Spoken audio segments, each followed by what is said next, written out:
Hi all, welcome to Ernest academy. അപ്പോൾ RRBയുടെ ALP notification വന്നത് എല്ലാവരും അറിഞ്ഞു കാണുമല്ലോ. അപ്പോൾ ALPയുടെ നോട്ടിഫിക്കേഷൻ ഏകദേശം 26 പേജോളം ഉണ്ട്, ധാരാളം ഇൻസ്ട്രക്ഷൻസ് ഉണ്ട്. അപ്പോൾ എല്ലാ ഇൻസ്ട്രക്ഷൻസും എല്ലാവരും വായിച്ചു കാണത്തില്ല.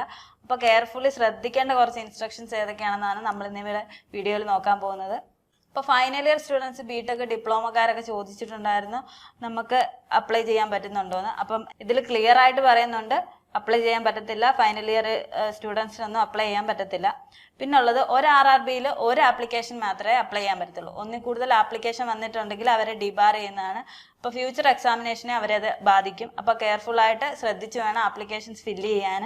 അപ്പം ഇനിയുള്ളത് വെച്ചാൽ name, fathers name, date of birth എന്നിവയൊക്കെ റെക്കോർഡിലുള്ളതനുസരിച്ച് തന്നെ വേണം ഫില്ല് ചെയ്യാൻ വേണ്ടിയിട്ട്. അപ്പോൾ ഇത് തെറ്റിക്കരുത്. ഇനി നെയിം ചേഞ്ച് ചെയ്തിട്ടുള്ളവർക്ക് അതിനനുസരിച്ചുള്ള ലീഗൽ ഡോക്യുമെന്റ്, ഗസറ്റ് നോട്ടിഫിക്കേഷനൊക്കെ ആപ്ലിക്കേഷനോടൊപ്പം തന്നെ കൊടുക്കേണ്ടതാണ്. ഇനി സിഗ്നേച്ചർ, നമ്മൾക്ക് ഓരോരുത്തർക്കും ഉള്ള ഐഡന്റിക്കൽ സിഗ്നേച്ചർ തന്നെ വേണം, പല സിഗ്നേച്ചറായിട്ട് മാറിപ്പോവരുത്. അപ്പോൾ സിഗ്നേച്ചർ ക്ലിയർ ആയിട്ട് വേണം അപ്ലോഡ് ചെയ്യാൻ. ഇനി ശ്രദ്ധിക്കേണ്ട കാര്യം, അപ്പോൾ എല്ലാവർക്കും പെട്ടെന്ന് വേക്കൻസി കൂടുതലുള്ളത് കാണുമ്പോൾ വേക്കൻസി കൂടുതലുള്ളിടത്തോട്ട് സോണിലോട്ട് ആപ്ലിക്കേഷൻ വെച്ചിട്ട് എക്സാം എഴുതാൻ ശ്രദ്ധിക്കും. അപ്പം അങ്ങനെയുള്ളവർ ശ്രദ്ധിക്കേണ്ട കാര്യം, നമ്മൾ ഏറ്റവും minimum at least 5 to 10 years work ചെയ്താൽ മാത്രമേ നമുക്കൊരു ട്രാൻസ്ഫർ പറ്റത്തുള്ളൂ. അപ്പോൾ കേരളത്തോട് അടുത്തുള്ള ചിന്തിക്കുന്നവരോട് വേക്കൻസി നോക്കി പോകാതെ നമ്മുടെ സൗകര്യത്തിനനുസരിച്ച്, അപ്പോൾ നമ്മുടെ കൺവീനിയൻസ് അനുസരിച്ച് വേണം നമ്മൾ സോൺ സെലക്ട് ചെയ്യാൻ ആ പോസ്റ്റിങ്ങിന്. അപ്പം 5 to 10 years ട്രാൻസ്ഫറിന് വേണ്ടി വരുമെന്നുള്ളത് ശ്രദ്ധിച്ചോണം.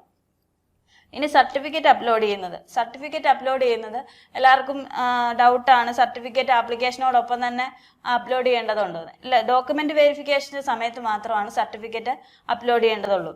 ഇനി ഈ ട്രാവൽ അലവൻസ് അലൗഡ് ആയിട്ടുള്ളവർ, SC/STക്കാർ, അപ്പോൾ അവർ മാത്രം എന്ത് ചെയ്യണം? സർട്ടിഫിക്കറ്റ് ഈ ആപ്ലിക്കേഷനോടൊപ്പം തന്നെ അപ്ലോഡ് ചെയ്യേണ്ടതുണ്ട്. ഇനി മീഡിയം ഓഫ് എക്സാമിനേഷന് CBT 1, CBT 2 ഇവ നമുക്ക് ഇംഗ്ലീഷ്, ഹിന്ദി കൂടാതെ 13 റീജിയണൽ ലാംഗ്വേജിൽ നമുക്ക് എഴുതാൻ പറ്റും. അപ്പോൾ ഏതാണ്? അതിൽ മലയാളം ഉണ്ട്. അപ്പോൾ നിങ്ങൾക്ക് ആപ്റ്റായിട്ട് തോന്നുന്നുണ്ടെങ്കിൽ മലയാളം വേണമെന്നുണ്ടെങ്കിൽ അതും കൂടെ ചൂസ് ചെയ്ത് കൊടുക്കുക. പക്ഷേ CBATന് ഇംഗ്ലീഷും ഹിന്ദിയും മാത്രമേ കൊടുക്കാൻ പറ്റത്തുള്ളൂ. ഇനി ട്രേഡ് സെലക്ഷനും ഒരു ഇമ്പോർട്ടൻ്റ് ആയിട്ടുള്ളൊരു കാര്യമാണ്. ഇലക്ട്രിക്കൽ എഞ്ചിനീയറിംഗ് കഴിഞ്ഞ ഒരാൾക്കാണെങ്കിൽ ഇപ്പോൾ PSC പ്രിപ്പയർ ചെയ്യുന്നുണ്ടെങ്കിൽ അവർക്ക് ഇലക്ട്രീഷ്യനോ വയർമാനോ ഒക്കെ സെലക്ട് ചെയ്യാം. കാരണം അവരുടെ PSC പോയിന്റ് ഓഫ് വ്യൂവിൽ അവർ കുറേ കാര്യങ്ങൾ പഠിച്ചു വെച്ചിട്ടുണ്ട്. അതൊക്കെ ഒന്ന് പോളിഷ് ചെയ്ത് കൊടുത്താൽ നമ്മുടെ പാർട്ട് ബിയുടെ CBT 2ൻ്റെ പാർട്ട് ബിയുടെ എക്സാമിന് നമുക്ക് 75 മാർക്ക്, അതിൽ 35% മതി ക്വാളിഫൈ ആവാൻ. അപ്പോൾ ആ 75 മാർക്ക് നമുക്ക് ആ ഓർമ്മ വെച്ച് തന്നെ കുറേ സേവ് ചെയ്യാം. അപ്പോൾ സമയം നമുക്ക് കുറേ സേവ് ചെയ്യാം. ബാക്കിയുള്ള സിലബസിലേക്ക് നമുക്ക് കോൺസെൻട്രേറ്റ് ചെയ്യാൻ പറ്റും.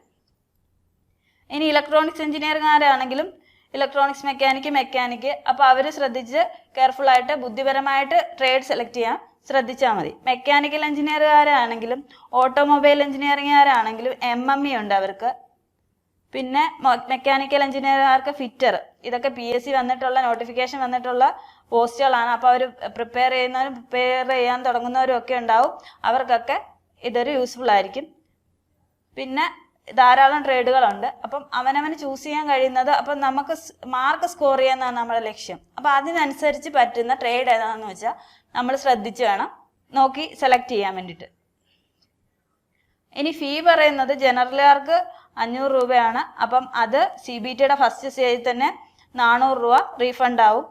പിന്നെ ഉള്ള candidates SC/ST, ex serviceman, female, transgender, EBC ഇവർക്കൊക്കെ 250 ആണ് വരുന്നത്. 250 തന്നെ റീഫണ്ട് ആവുകയും ചെയ്യും CBTയുടെ ഫസ്റ്റ് സ്റ്റേജിൽ. ഇനി മാൻഡേറ്ററി ആയിട്ടുള്ള ഡോക്യുമെന്റ്സ് 30 to 70 KB സൈസുള്ള പാസ്പോർട്ട് സൈസ് ഫോട്ടോഗ്രാഫ് വേണം. ആ ഫോട്ടോഗ്രാഫ് നമ്മുടെ കയ്യിൽ 12 കോപ്പിയെങ്കിലും കയ്യിൽ കരുതിയിരിക്കണം. എന്താന്ന് വെച്ചാൽ 12 കോപ്പിയെങ്കിലും ഇതിൻ്റെ പല പ്രോസസ്സിൽ നമുക്ക് ആവശ്യമായിട്ട് വരും. പിന്നുള്ളത് നമ്മുടെ സിഗ്നേച്ചറിൻ്റെ ഇമേജ്, പിന്നെ SC/ST സർട്ടിഫിക്കറ്റ്. അപ്പം നമ്മൾ ഇതൊക്കെ ശ്രദ്ധിച്ച് അപ്ലോഡ് ചെയ്യുന്ന സമയത്ത് ഇൻസ്ട്രക്ഷൻസ് എല്ലാം കെയർഫുള്ളി വായിച്ചു നോക്കിയിട്ട് ധൃതി പിടിച്ചൊന്നും നിങ്ങൾ അപ്ലൈ ചെയ്യേണ്ട കാര്യമില്ല. അപ്പോൾ ഇതിന് മുന്നേ തന്നെ നമ്മൾ റിക്രൂട്ട്മെൻറ്റ് പ്രോസസ്സ് കൂടാതെ തന്നെ നമ്മുടെ അപ്ലൈ ചെയ്യേണ്ട രീതികൾ, എക്സാമിനേഷൻ്റെ പാറ്റേൺ ഒക്കെ ഡിസ്കസ് ചെയ്ത് വീഡിയോ ഇട്ടിട്ടുണ്ട്. നിങ്ങൾക്ക് ഡൗട്ട് ഉണ്ടെങ്കിൽ അതോടൊന്ന് കണ്ടു നോക്കാം. അപ്പം സോൺ സെലക്ട് ചെയ്യുന്നത് ഇമ്പോർട്ടൻ്റ് ആയിട്ടുള്ള ഒരു കാര്യമാണ്. അപ്പോൾ സോൺ സെലക്ട് ചെയ്യുന്നതിനെ പറ്റിയുള്ള ഡീറ്റെയിൽ ഒരു വീഡിയോ നമ്മൾ ഇടും. അപ്പോൾ അത് നിങ്ങൾ ചാനൽ സബ്സ്ക്രൈബ് ചെയ്ത് എപ്പോഴും ചാനലുമായിട്ട് അപ്ഡേറ്റഡ് ആയിട്ടിരിക്കുക. ഉടൻ തന്നെ അടുത്ത വീഡിയോ വരുന്നതായിരിക്കും. കൂടാതെ തന്നെ RRB ALPയുടെ ഇൻറ്റൻസീവ് ബാച്ച് ഏണസ്റ്റ് അക്കാഡമിയിൽ അവൈലബിൾ ആണ്. അപ്പോൾ നിങ്ങൾക്ക് ജോയിൻ ചെയ്യാം. അപ്പോൾ നമുക്ക് കേരളത്തിലെ തന്നെ മികച്ച അധ്യാപകർ നയിക്കുന്ന ഓൺലൈൻ റെക്കോർഡഡ് ക്ലാസ്സുകൾ അവൈലബിൾ ആണ്. പിന്നെ നിങ്ങൾക്ക് പേഴ്സണൽ മെന്റർഷിപ്പ് അവൈലബിൾ ആണ്. കൂടാതെ നിങ്ങളുടെ നിലവാരം അളക്കാൻ നമ്മൾ ഏറ്റവും കൂടുതൽ എന്താണ് നമ്മളെ തന്നെ എപ്പോഴും കോമ്പറ്റീറ്റ് ചെയ്തുകൊണ്ടിരിക്കുക. പഠിക്കുന്നതിലുപരി നമ്മൾ എക്സാം എഴുതി നമ്മുടെ നിലവാരം അളന്നുകൊണ്ടിരിക്കണം. അതിന് വേണ്ടിയിട്ട് നമുക്ക് മോഡൽ ടെസ്റ്റ് ഉണ്ട്, അസസ്മെന്റ് ടെസ്റ്റുകളുണ്ട്, പിന്നെ വാട്സപ്പ് കമ്മ്യൂണിറ്റി. ഇതൊക്കെ നമ്മുടെ കോഴ്സിന്റെ ഫീച്ചേഴ്സ് ആണ്. നിങ്ങൾക്ക് ഡൗട്ട് ക്ലിയറൻസ് സെഷൻസ് ഉണ്ടാവും. നിങ്ങൾക്ക് എന്ത് ഡൗട്ട് ഉണ്ടെങ്കിലും എപ്പോൾ വേണമെങ്കിലും നമുക്ക് മെന്ററിനെ കോൺടാക്ട് ചെയ്യാൻ കഴിയും. ഈ കോഴ്സിനെ കുറിച്ചുള്ള കൂടുതൽ വിവരങ്ങൾ അറിയാൻ വേണ്ടിയിട്ട് താഴെ കാണുന്ന ഗൂഗിൾ ഫോം ഫില്ല് ചെയ്യുക. Okay, all the best. Thank you.